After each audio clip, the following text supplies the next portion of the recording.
মই আহিছোঁ আজি মৰিগাঁও জিলাৰ মাজমজিয়াৰ পৰা প্ৰায় 4-5 কিলোমিটাৰ দূৰত্বৰ শলমাৰী গাঁৱৰ এখনি ঐতিহ্যপূৰ্ণ গণেশ থানত। এয়া চাওক, এজোপা বটগছে প্ৰায় এবিঘা মাটি বেৰি আছে। বহুতৰ মুখত শুনিছিলোঁ, কিন্তু মই আজি নিজে আহি ইয়াত নিজে অনুভৱ কৰিছোঁ। সঁচাকৈ এজোপা বটগছৰ পৰা ডালৰ পৰা যি শিপা বৈ আহিছে, যি শিপা নামি আহিছে আৰু মাটিত লাগি তাৰ পৰা এজোপা গা গছ উৎপত্তি হৈছে। কিন্তু মেইন গা গছ এডালেই। আহক আমি সকলোৱে চাওঁ। আৰু লগতে ইয়াত বিভিন্ন ধৰণৰ মানুহ আহি থাকে, দূৰ দূৰণিবতীয়া মানুহ আহি থাকে। কিন্তু তথাপি আমাৰ মৰিগাঁও ডিষ্ট্ৰিক্টৰ প্ৰায় বহুত মানুহেই নাজানে আমাৰ মৰিগাঁৱত যে এজোপা ঐতিহ্যপূৰ্ণ বহু বছৰৰ পুৰণি এজোপা বটগছ আছে। আহক আমি সকলোৱে উপভোগ কৰোঁ ভিডিঅ'টো।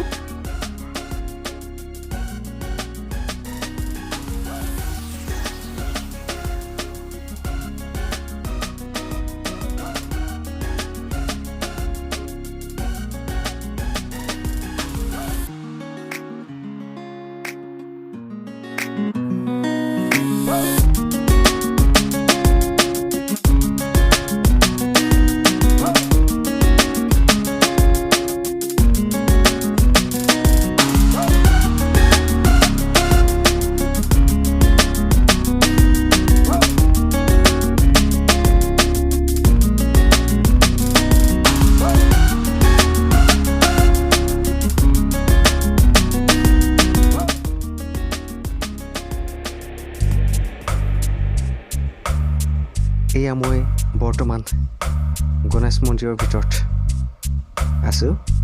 আহক এদিন সকলোৱে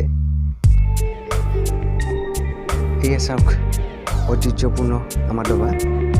ইয়াৰ বিষয়ে বিশেষ বহলাই নক'লেও হ'ব। আহক আমি বাহিৰৰ চোৰা উপভোগ কৰোঁ।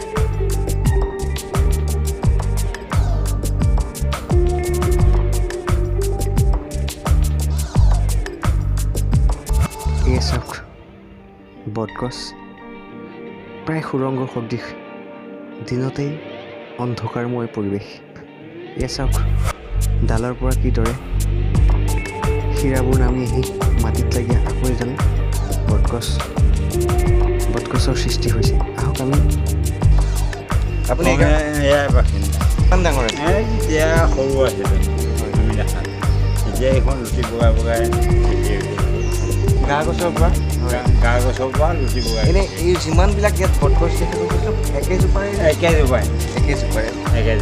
ভাবিলে আচৰিত লাগে। এইফালৰ পৰা আহি এয়া দেখিছে ফেঙনা দি আছে।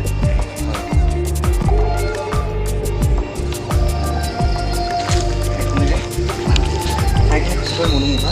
এয়া আমাৰ এজন গাঁৱৰে বয়োজ্যেষ্ঠ মানুহক আমি ইয়াত সাক্ষাৎ কৰিলোঁ। তেওঁলোকৰ পৰা অলপ হ'লেও কথা আপোনালোকে উপলব্ধি কৰিছে। মেইন গা গছ এডালেই, তাৰ পৰা শিপাবোৰৰ পৰা গোটেই ঠাইখিনি আৱৰি লৈছে। ধুনীয়া পৰিৱেশ। হয়তো কিমান বছৰ পুৰণি সেই ককা দেউতাজনে ক'ব নোৱাৰিলে, কিন্তু এটা কথা সঠিক কৈ গৈছে, ইয়াত এই গছজোপা চাবলৈ অসমৰ বিভিন্ন প্ৰান্তৰ পৰা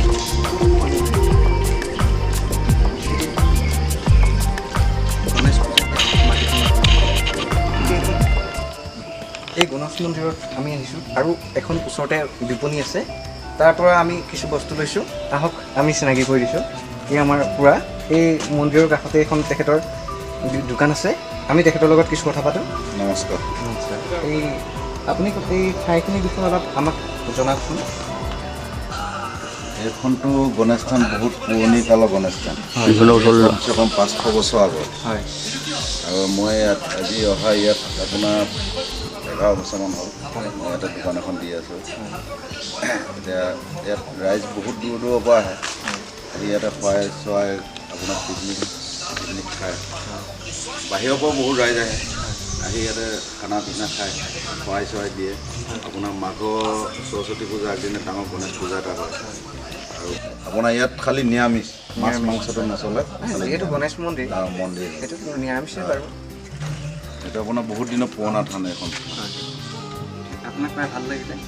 আমি প্ৰথম আহিছোঁ আৰু নিশ্চয় আহিম আকৌ পিছতে। আমাৰ লগতে আৰু আহিবলগীয়া কোনো যদি চাবৰ কাৰণে কোনোবা আহে তেতিয়া আপুনি কি কৰে আহিব পাৰিব নেকি আহিব পাৰিব গাড়ী দেখা কৰা গাড়ী ৰখা কৰা খোৱা বোৱা সুবিধা সকলো আছে এতিয়া ৰাতিও থাকি যাব পাৰিব হয় ৰাতি থকাৰ সুবিধা আছে সুবিধা আছে এইটো নিশ্চয় ভাল নিশ্চয় ইয়াত আপোনাৰ ৰাতি আহি আপুনি ইয়াতে ঘৰ আছে ৰান্ধনি ঘৰ আছে আপোনালোকে ইয়াতে থাকি মেলি যাব পাৰে ধুনীয়া সুবিধা আছে সেইখিনি সুবিধা মই সুবিধাখিনি কৈ দিম থাকিবলগীয়া নহয় জানো ধুনীয়াকৈ ৰাইজক আহিলে এইটো সুবিধা আহক বন্ধুসকল চাবহি দেই